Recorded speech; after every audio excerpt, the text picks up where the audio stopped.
SSLC pass ಆದಂಥ ವಿದ್ಯಾರ್ಥಿಗಳಿಗೆ ಈ ವರ್ಷ ಭರ್ಜರಿ ಗುಡ್ ನ್ಯೂಸ್ ಅಂತಲೇ ಹೇಳ್ಬೋದು. ಈ ವರ್ಷ ಒಂದು ಗೌರ್ಮೆಂಟ್ ಕಡೆಯಿಂದ ಒಳ್ಳೆಯ ಸ್ಕಾಲರ್ಶಿಪ್ ಅನ್ನೋದು ಬಿಟ್ಟಿದ್ದಾರೆ ಅಂತಲೇ ಹೇಳ್ಬೋದು.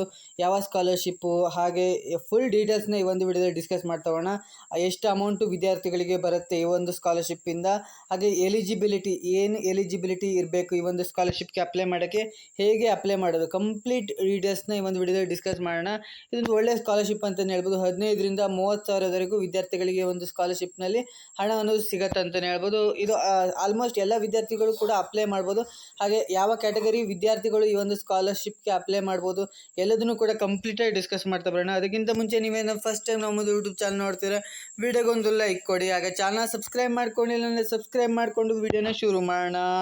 ಮೊದಲನೇದಾಗಿ ಇದೊಂದು ಸ್ಕಾಲರ್ಶಿಪ್ ಬಂದುಬಿಟ್ಟು ಪ್ರೈಸ್ ಮನಿ ಅಂತ. ಸೊ ಇದು ಯಾವ ವಿದ್ಯಾರ್ಥಿಗಳು ಒಳ್ಳೆ ಪರ್ಸೆಂಟೇಜ್ನ ತೆಗೆದಿರ್ತಾರೋ ಅಂಥ ವಿದ್ಯಾರ್ಥಿಗಳಿಗೆ ಈ ಒಂದು ಸ್ಕಾಲರ್ಶಿಪ್ ಅನ್ನೋದು ಸಿಗತ್ತೆ ಅಂತಲೇ ಹೇಳ್ಬೋದು. ಇದೊಂದು ಒಳ್ಳೆ ಗೌರ್ಮೆಂಟ್ ಸ್ಕಾಲರ್ಶಿಪ್ ಅಂತಲೇ ಹೇಳ್ಬೋದು.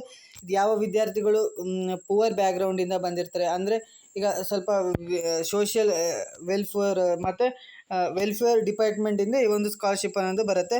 ಈಗ ಯಾವ ವಿದ್ಯಾರ್ಥಿಗಳಿಗೆ ಸಿಗತ್ತೆ ಅಂದರೆ SSLCಯಲ್ಲಿ ಗುಡ್ ಮಾರ್ಕ್ಸ್ನ ತೊಗೊಂಡ್ಬಿಟ್ಟು ಉತ್ತೀರ್ಣರಾಗಿರ್ತಾರಲ್ಲ, ಅಂದರೆ ಪಾಸ್ ಆಗಿರ್ತಾರಲ್ಲ, ಸೊ ಅಂಥ ವಿದ್ಯಾರ್ಥಿಗಳಿಗೆ ಈ ಒಂದು ಸ್ಕಾಲರ್ಶಿಪ್ ಅನ್ನೋದು ಸಿಗತ್ತೆ ಅಂತಲೇ ಹೇಳ್ಬೋದು. ಅಮೌಂಟ್ ಡೀಟೇಲ್ಸ್ನ ನೋಡೋಣ. ಫಸ್ಟ್ನೇದಾಗಿ ಮಿನಿಮಮ್ ಇದಕ್ಕೆ ಅಮೌಂಟು ಎಷ್ಟು ಬರುತ್ತೆ ಅದ್ರ ಬಗ್ಗೆ. ಮಿನಿಮಮ್ 60% ಮಾರ್ಕ್ಸ್ ಇದ್ದು ಫಸ್ಟ್ ಕ್ಲಾಸಲ್ಲಿ ಪಾಸ್ ಆಗಿದ್ದರೆ ಸೊ ವಿದ್ಯಾರ್ಥಿಗಳಿಗೆ 10ರಿಂದ 15,000ವರೆಗೂ ಸಿಗತ್ತೆ. ನಿಮಗೇನಾದರೂ 60ಗಿಂತ ಕಡಿಮೆಗಿದ್ದರೂ ಕೂಡ ಅಪ್ಲೈ ಮಾಡ್ಬೋದು. ನಿಮಗೆ ಒಂದು 5ರಿಂದ 6,000ವರೆಗೆ ಸಿಗುತ್ತೆ.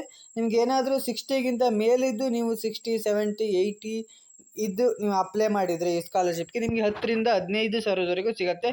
ಮತ್ತು ಇದು DBT ಡೈರೆಕ್ಟ್ ಬ್ಯಾಂಕಿಗೆ ಟ್ರಾನ್ಸ್ಫರ್ಮ್ ಆಗುತ್ತೆ. ಸೊ ಯಾವುದೇ ರೀತಿ ಬೇರೆ ಎಲ್ಲಿಗೂ ಹೋಗಲ್ಲ, ನಿಮ್ಮ ಡೈರೆಕ್ಟ್ ಬ್ಯಾಂಕಿಗೆ ಟ್ರಾನ್ಸಾಕ್ಷನ್ ಆಗುತ್ತೆ. ಸೊ ಇದು ಏನೇನಿದೆ ಸೊ ಎಲ್ಲ ಡಿಸ್ಕಸ್ ಮಾಡೋಣ. ಮೊದಲನೇದಾಗಿ ಎಲಿಜಿಬಿಲಿಟಿ, ಯಾವ ಸ್ಟೂಡೆಂಟ್ ಈ ಒಂದು ಸ್ಕಾಲರ್ಶಿಪ್ಗೆ ಅಪ್ಲೈ ಮಾಡ್ಬೋದು. Student must belong to SC ST category, ಅಂದರೆ ಯಾವ ವಿದ್ಯಾರ್ಥಿ SC ST ಕ್ಯಾಟಗರಿಗೆ ಬಿಲಾಂಗ್ ಆಗಿರ್ತಾರೆ ಸೊ ಅಂಥ ವಿದ್ಯಾರ್ಥಿಗಳು ಮಾತ್ರ ಈ ಒಂದು ಸ್ಕಾಲರ್ಶಿಪ್ಗೆ ಅಪ್ಲೈ ಮಾಡೋಕ್ಕಾಗತ್ತೆ. So must pass SSLC in first attempt, ಅಂದರೆ ಫಸ್ಟ್ ಅಟೆಂಪ್ಟಲ್ಲೇ ಪಾಸ್ ಆಗಿರಬೇಕು, ಅಂದರೆ ಎಕ್ಸಾಮ್ 1ನಲ್ಲೇ ಪಾಸ್ ಆಗಿರಬೇಕು. ಯಾವುದೇ ಸಪ್ಲಿಮೆಂಟ್ರಿ ಎಕ್ಸಾಮಲ್ಲಿ ಪಾಸ್ ಆಗಿದ್ದರೆ ಅಂಥ ವಿದ್ಯಾರ್ಥಿಗಳಿಗೆ ಈ ಒಂದು ಸ್ಕಾಲರ್ಶಿಪ್ 100% ಸಿಗಲ್ಲ ಅಂತಲೇ ಹೇಳ್ಬೋದು. ಸೊ ಮತ್ತು ಮಸ್ಟ್ ಸ್ಕೋರ್ 60% ಎಬೋ, ನೀವು 60% ಎಬೋವ್ ಸ್ಕೋರ್ ಮಾಡಿದರೆ ನಿಮಗೆ ತುಂಬ ಒಳ್ಳೆ ಸ್ಕಾಲರ್ಶಿಪ್ ಅಂತಲೇ ಹೇಳ್ಬೋದು. ಯಾರೆಲ್ಲ 60 ಮೇಲೆ ಸ್ಕೋರ್ ಮಾಡಿದರೆ ನಿಮಗೆ ಒಳ್ಳೆ ಅಮೌಂಟ್ ಅನ್ನೋದು ಸಿಗತ್ತೆ ಅಂತ ಹೇಳ್ಬೋದು. ಮತ್ತೆ ಕರ್ನಾಟಕದಲ್ಲಿ ಇರಬೇಕು, ನೀವು ರೆಸಿಡೆಂಟ್ ಈ ಕರ್ನಾಟಕದಲ್ಲಿ ಇರಬೇಕು ನೀವು. ಸೊ ಈ ಒಂದು ಸ್ಕಾಲರ್ಶಿಪ್ ತಗೋಬೇಕಂದ್ರೆ must have Aadhaar linked bank account, ಅಂದರೆ ಬ್ಯಾಂಕ್ ಅಕೌಂಟು ಮತ್ತು ಆಧಾರ್ ಸೀಡಿಂಗ್ ಆಗಿರ್ಬೇಕು, ಆಧಾರ್ ಲಿಂಕ್ ಆಗಿರ್ಬೇಕು. ಅಂಥ ವಿದ್ಯಾರ್ಥಿಗಳಿಗೆ ಈ ಒಂದು ಸ್ಕಾಲರ್ಶಿಪ್ ಈಸಿಯಾಗಿ ಬ್ಯಾಂಕಿಗೆ ಬರುತ್ತೆ, ಯಾವುದೇ ಪ್ರಾಬ್ಲಮ್ ಕೂಡ ಆಗಲ್ಲ. ರಿಕ್ವೈರ್ ಡಾಕ್ಯುಮೆಂಟ್, ಈ ಒಂದು ಸ್ಕಾಲರ್ಶಿಪ್ಗೆ ಅಪ್ಲೈ ಮಾಡೋಕ್ಕೆ ಏನೇನು ಡಾಕ್ಯುಮೆಂಟ್ ಬೇಕು ನಿಮಗೆ ಅಂದರೆ SSLC ಮಾರ್ಕ್ಸ್ ಕಾರ್ಡ್, ಅಂದರೆ ಈಗ ನಿಮಗೆ ಮಾರ್ಕ್ಸ್ ಕಾರ್ಡ್ ಸ್ಕೂಲಿಂದ ಬಂದಿಲ್ಲ ಅಂದರೆ ನಿಮ್ಮ ಹತ್ರ ಒಂದು ಪ್ರಿಂಟೌಟ್ ಅನ್ನೋದು ಇದ್ದೇ ಇರುತ್ತೆ. ಸೊ ಆ ಒಂದು ಪ್ರಿಂಟೌಟ್ನ ಇಟ್ಕೊಳ್ಬೇಕು. ಹಾಗೆ ಕ್ಯಾಸ್ಟ್ ಸರ್ಟಿಫಿಕೇಟ್, ಅಂದರೆ ಜಾತಿ ಆದಾಯ ಪ್ರಮಾಣ ಅಂತ ಕರೀತಾರಲ್ಲ, ಸೊ ಅದು SC ST ಅದು ಇರಬೇಕು. ಆಧಾರ್ ಕಾರ್ಡ್ ಇರಬೇಕು ಮತ್ತು ಬ್ಯಾಂಕ್ ಪಾಸ್ಬುಕ್ ಇರಬೇಕು. ಸ್ಟೂಡೆಂಟ್ ನೇಮ್ ಕರೆಕ್ಟ್ ಮ್ಯಾಚ್ ಆಗಬೇಕು, ಅಂದರೆ SSLC ಮಾರ್ಕ್ಸ್ ಕಾರ್ಡ್ ಆಗಿರ್ಬೋದು, ಆಧಾರ್ ಕಾರ್ಡ್ ಆಗಿರ್ಬೋದು, ಬ್ಯಾಂಕ್ ಪಾಸ್ಬುಕ್ ಎಲ್ಲ ಕಡೆ ಕರೆಕ್ಟಾಗಿ ಮ್ಯಾಚ್ ಆಗಬೇಕು. ಇಲ್ಲಾಂದರೆ ನಿಮ್ಮ ಅಪ್ಲಿಕೇಶನ್ ಹಾಕಿದರೂ ಅದು ರಿಜೆಕ್ಟ್ ಆಗುತ್ತೆ. ನೆಕ್ಸ್ಟ್ ಇನ್ಕಮ್ ಸರ್ಟಿಫಿಕೇಟ್ ಇರಬೇಕು, ಪಾಸ್ಪೋರ್ಟ್ ಸೈಜ್ ಫೋಟೋ ಇರಬೇಕು. ಇಷ್ಟಿದ್ರೆ ನೀವು ಇದಕ್ಕೆ ಈಸಿಯಾಗಿ ಅಪ್ಲೈ ಮಾಡ್ಬೋದು. ಮತ್ತು ಏನೂ ಡಾಕ್ಯುಮೆಂಟ್ ಅನ್ನೋದು ಏನೂ ಕೂಡ ಬೇಡ, ಈಸಿಯಾಗಿ ಅಪ್ಲೈ ಅನ್ನೋದು ಮಾಡ್ಬೋದು. ಹೌ ಟು ಅಪ್ಲೈ ಅನ್ನೋದು ಡಿಸ್ಕಸ್ ಮಾಡ್ತಾ ಹೋಗೋಣ. ಸ್ಟೆಪ್ ಬೈ ಸ್ಟೆಪ್ ನಿಮಗೆ ಗೈಡ್ ಮಾಡ್ತಾ ಹೋಗ್ತೀನಿ. ಸೊ ನೀವು ಕೂಡ ಅಪ್ಲೈ ಮಾಡ್ಬೋದು. ಫಸ್ಟು SSP ಪೋರ್ಟಲ್ನ ಓಪನ್ ಮಾಡಬೇಕಾಗಿರುತ್ತೆ. Go to state scholarship portal ಅಂತ ಇರುತ್ತೆ, SSP ಅಂತ. ಅಲ್ಲಿ ಈ ಥರ ನಾನೊಂದು ಲಿಂಕ್ನ ಶೋ ಮಾಡ್ತಿದ್ದೀನಲ್ಲ, ಸೊ ಇದನ್ನು ನೀವು ನಿಮ್ಮ ಒಂದು ಗೂಗಲ್ನಲ್ಲಿ ಸರ್ಚ್ ಮಾಡಬೇಕಾಗಿರುತ್ತೆ. ಸೊ ಸರ್ಚ್ ಅದಾದಮೇಲೆ ನಾವು ಅಕೌಂಟ್ನ ಕ್ರಿಯೇಟ್ ಮಾಡಬೇಕು. ಅಂದರೆ ನ್ಯೂ ಯೂಸರ್ ಆಗಿದ್ದರೆ ಕ್ರಿಯೇಟ್ ಅಕೌಂಟ್ ಅಂತ ಇರುತ್ತೆ. ಸೊ ಎಕ್ಸಿಸ್ಟಿಂಗ್ ಯೂಸರ್ ಆಗಿದ್ದರೆ ಲಾಗಿನ್ ಆಗಬೇಕು. ಆಧಾರ್ ನಂಬರ್ ಹಾಕಿಬಿಟ್ಟು ನೀವು ಲಾಗಿನ್ ಅನ್ನೋದು ಆಗ್ಬೋದಾಗಿರುತ್ತೆ. ಅಕೌಂಟ್ನ ಕ್ರಿಯೇಟ್ ಮಾಡಿ ನೆಕ್ಸ್ಟು ಇದಕ್ಕೆ ಪ್ರೊಫೈಲ್ ಅಪ್ಡೇಟ್ ಮಾಡಬೇಕಾಗಿರುತ್ತೆ, ಅಂದರೆ ಪರ್ಸ್ನಲ್ ಡೀಟೇಲ್ಸ್ನ ಫಿಲ್ ಮಾಡಬೇಕಾಗಿರುತ್ತೆ. ಕ್ಯಾಸ್ಟು, ಇನ್ಕಮ್ಮು, ಆಧಾರ್ ಡೀಟೇಲ್ಸು ಎಲ್ಲದನ್ನು ಕರೆಕ್ಟಾಗಿ ಫಿಲ್ ಮಾಡಬೇಕು. ಫಿಲ್ ಮಾಡಾದಮೇಲೆ ಅಲ್ಲಿ ಅಪ್ಲೈ ಫಾರ್ ಸ್ಕೀಮ್ ಅಂತ ಒಂದು ಆಪ್ಷನ್ ಇರುತ್ತೆ ಟಾಪಲ್ಲಿ.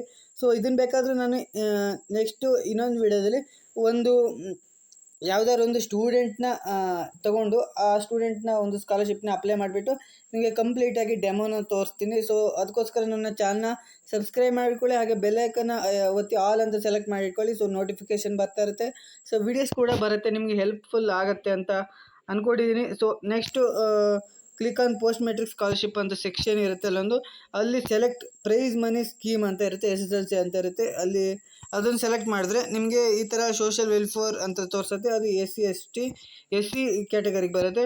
ಆಮೇಲೆ ಟ್ರಿಬಲ್ ವೆಲ್ಫೇರ್ ಅಂತ ಇರುತ್ತೆ, ಅದು STಗೆ ಕ್ಯಾಟಗರಿಗೆ ಬರುತ್ತೆ. ಆಮೇಲೆ ಡಾಕ್ಯುಮೆಂಟ್ನ ಅಪ್ಲೋಡ್ ಮಾಡೋಕ್ಕಿರುತ್ತೆ. All document clear, scan upload ಮಾಡಬೇಕಂದ್ರೆ ಕ್ಲಿಯರ್ ಆಗಿರ್ಬೇಕು, ಯಾವುದೇ ರೀತಿ ಬ್ಲರ್ ಆಗಿರ್ಬೋದು, ಯಾವುದೇ ಕಲರ್ ರಿಫ್ಲೆಕ್ಷನ್ ಆಗಿರ್ಬೋದು, ಏನೂ ಇರಬಾರ್ದು, ಕ್ಲಿಯರ್ ಆಗಿದ್ದರೆ ಸೊ ಈಸಿಯಾಗಿ ಡಾಕ್ಯುಮೆಂಟ್ ಅಪ್ಲೋಡ್ ಆಗುತ್ತೆ. ಯಾವುದೇ ರಾಂಗ್ ಬ್ಲರ್ಡ್ ಫೈಲ್ಸ್ ಇದ್ದರೆ ರಿಜೆಕ್ಟ್ ಆಗುವ ಚಾನ್ಸಸ್ ಇರುತ್ತೆ. ಸೊ ಇದು ನೆಕ್ಸ್ಟ್ ಸ್ಟೆಪ್ 6 ಬಂದರೆ ಇಷ್ಟೇ, ನಿಮಗೇನು ಇನ್ಫಾರ್ಮೇಷನ್ ಇರೋಲ್ಲ, ಎಲ್ಲ ಅಪ್ಲೋಡ್ ಮಾಡೋದು, ಒಂದು ಸ್ವಲ್ಪ ಫಿಲ್ ಮಾಡೋಕ್ಕಿರುತ್ತೆ, ಬೇಸಿಕ್ ಡೀಟೇಲ್ಸು, ನಿಮ್ಮ ಮಾರ್ಕ್ಸ್ನ ಫಿಲ್ ಮಾಡೋದು, ಆಮೇಲೆ ಡಾಕ್ಯುಮೆಂಟ್ನ ಅಪ್ಲೋಡ್ ಮಾಡೋದು, ಆಧಾರ್ ಕಾರ್ಡು ನಿಮ್ಮ ನೇಮ್ ಮ್ಯಾಚ್ ಆಯಿತು ಅಂದರೆ ಫೈನಲ್ ಎಲ್ಲದೂ ಒಂದು ಸತಿ ಪ್ರಿಂಟ್ ಥರ ಬರುತ್ತೆ, ನೀವೆಲ್ಲ ಡೀಟೇಲ್ಸ್ನ ಒಂದು ಸತಿ ನೋಡ್ಬೋದು. ಆಮೇಲೆ ಫೈನಲ್ ಚೆಕ್ ಮಾಡಿ ಅಂತ ಒಂದು ತೋರಿಸುತ್ತೆ. ಆಮೇಲೆ ಸಬ್ಮಿಟ್ ಅಂತ ಬಟನ್ ಇರುತ್ತೆ, ಸಬ್ಮಿಟ್ ಅಂತ ಕೊಟ್ಟರೆ ನಿಮಗೆ ಸಬ್ಮಿಟ್ ಆಗುತ್ತೆ. ಒಂದು ಸತಿ ಸಬ್ಮಿಟ್ ಮಾಡಿದಲ್ಲಿ ಯಾವುದೇ ರೀತಿ ನೀವು ಆಮೇಲೆ ಎಡಿಟ್ ಮಾಡೋಕ್ಕಾಗಲ್ಲ, ಏನು ಚೇಂಜಸ್ ಮಾಡೋಕ್ಕಾಗಲ್ಲ, ಅಥವಾ ಏನೂ ಕೂಡ ಚೇಂಜಸ್ ಆಗಿರ್ಬೋದು, ಎಡಿಟ್ ಆಪ್ಷನ್ ಏನು ಶೋ ಆಗೋಲ್ಲ. ಸೊ ನಿಮಗೆ ಇದು ಮಾಡೋಕ್ಕೆ ಆಗಿಲ್ಲ ಅಂದರೆ ಸೊ ನಿಮ್ಮ ಡೀಟೇಲ್ಸ್ನ ನನಗೆ ಕೊಟ್ಟರೆ ನಾನು ಹಾಕಿ ಕೊಡ್ತೀನಿ. ಸೊ ಅದಕ್ಕೆ ಇಂತಿಷ್ಟು ಅಂತ ಚಾರ್ಜ್ ಮಾಡ್ತೀನಿ. ಸೊ ನಾನು ನನ್ನ ಡೀಟೇಲ್ಸ್ನ ಬೇಕಾದರೂ ನನ್ನ ಇಮೇಲ್ ID ಕೊಟ್ಟಿರ್ತೀನಿ. ಸೊ ಅಲ್ಲಿಗೆ ನೀವು ಮೆಸೇಜ್ ಮಾಡಿದ್ರೆ ನಾನು ಆದಷ್ಟು ಟ್ರೈ ಮಾಡ್ತೀನಿ. ನೆಕ್ಸ್ಟ್ ನೋಡೋದಾದರೆ ನೆಕ್ಸ್ಟ್ ನೀವು ಅಪ್ಲಿಕೇಶನ್ನ ಟ್ರ್ಯಾಕ್ ಮಾಡ್ಬೋದು. ಅಪ್ಲಿಕೇಶನ್ ಸ್ಟೇಟಸ್ ಆಗಿರ್ಬೋದು, ಅಪ್ರೂವ್ ಆದಮೇಲೆ ಮನಿ ಬ್ಯಾಂಕ್ ಅಕೌಂಟಿಗೆ ಬರುತ್ತೆ, ಅದನ್ನೆಲ್ಲ ನೀವು ನೋಡ್ತಾ ಇರ್ಬೋದು. ಇಷ್ಟು ಮಾಡಿದ್ರೆ ನಿಮಗೆ ಸ್ಕಾಲರ್ಶಿಪ್ ಅನ್ನೋದು ಅಪ್ಲೈ ಆಗುತ್ತೆ. ನಿಮ್ಗೆ ಆಗೇ ಇಲ್ಲ ಅಂದರೆ ನೀವು ಸೈಬರ್ ಸೆಂಟ್ರಿಗೆ ಹೋಗಿ ಕೂಡ ಅಪ್ಲೈ ಮಾಡ್ಬೋದು. ಇಲ್ಲಾಂದರೆ ನಿಮ್ಮ ಲ್ಯಾಪ್ಟಾಪ್ ಇದ್ದರೆ ನೀವು ಈಸಿಯಾಗಿ ಲ್ಯಾಪ್ಟಾಪಲ್ಲಿ ಅಪ್ಲೈ ಮಾಡ್ಬೋದು. ಇಲ್ಲ ಮೊಬೈಲಲ್ಲಿ ಅಪ್ಲೈ ಮಾಡೋಕ್ಕೆ ಸ್ವಲ್ಪ ಕಷ್ಟ ಆಗ್ಬೋದು, ಇದೆಲ್ಲ ಯೂಸರ್ ಇಂಟರ್ಫೇಸ್ ಎಲ್ಲ ಕ್ಲಿಯರಾಗಿ ಶೋ ಆಗೋಲ್ಲ. ಸೊ ನೀವು ಲ್ಯಾಪ್ಟಾಪ್ ಇದ್ದರೆ ಲ್ಯಾಪ್ಟಾಪಲ್ಲಿ ಅಪ್ಲೈ ಮಾಡ್ಬೋದು, ಇಲ್ಲಾಂದರೆ ನೀವು ಸೈಬರ್ ಸೆಂಟ್ರಿಗೆ ಹೋಗಿ ಈ ಒಂದು ಸ್ಕಾಲರ್ಶಿಪ್ನ ಅಪ್ಲೈ ಮಾಡ್ಬೋದು. ಈ ಒಂದು ಸ್ಕಾಲರ್ಶಿಪ್ ಇನ್ನೂ ಕೂಡ ಓಪನ್ ಆಗಿಲ್ಲ. ಸೊ ಜಸ್ಟ್ ಇನ್ಫಾರ್ಮೇಷನ್, ಇನ್ನು ಮೇ ತಿಂಗಳಿಗೆ ಓಪನ್ ಆಗುತ್ತೆ ಅಂತ ಗೌರ್ಮೆಂಟಿಂದ ಇನ್ಫಾರ್ಮೇಷನ್ ಬರ್ತಿದೆ. ಅಂದರೆ ಮೇ ಫಸ್ಟ್ ವೀಕಲ್ಲಿ ಓಪನ್ ಆದರೆ ನೀವು ಇನ್ನು 1 ವರ್ಷದವರೆಗೂ ಟೈಮ್ ಇರುತ್ತೆ. ನೀವು 1 ವರ್ಷದೊಳಗಡೆ ಯಾವಾಗ ಅಪ್ಲೈ ಮಾಡಿದ್ರು ನಿಮಗೆ ಅಮೌಂಟ್ ಅನ್ನೋದು ಬಂದೇ ಬರುತ್ತೆ. 1 ವರ್ಷ ಟೈಮ್ ಇರುತ್ತೆ. ನೀವು ಯಾವುದೇ ರೀತಿ ಟೆನ್ಷನ್ ಮಾಡ್ಕೊಳಕ್ಕೆ ಹೋಗಬೇಡಿ. ಪೇರೆಂಟ್ಸ್ ಆಗಿರ್ಬೋದು, ಎಲ್ಲರೂ ಕೂಡ ಈಸಿಯಾಗಿ ಅಪ್ಲೈ ಮಾಡ್ಬೋದು. 1 ವರ್ಷ ಟೈಮ್ ಇರುತ್ತೆ. ನೀವು ಎಲ್ಲ ಡಾಕ್ಯುಮೆಂಟ್ನ ರೆಡಿ ಮಾಡಿಕೊಂಡು ಇಟ್ಕೊಳ್ಳಿ, ಆಮೇಲೆ ಅಪ್ಲೈ ಮಾಡ್ಬೋದು ಅಂತ ಹೇಳ್ತಾ ಈ ಒಂದು ವಿಡಿಯೋನ ನಿಮ್ಮ ಫ್ರೆಂಡ್ಸ್ಗೂ ಕೂಡ ಶೇರ್ ಮಾಡಿ, ಅವರಿಗೂ ಕೂಡ ಹೆಲ್ಪ್ಫುಲ್ ಆಗುತ್ತೆ ಅಂತ ಹೇಳ್ತಾ ವಿಡಿಯೋನ ಎಂಡ್ ಮಾಡ್ತಿದ್ದೀನಿ. Thank you for watching.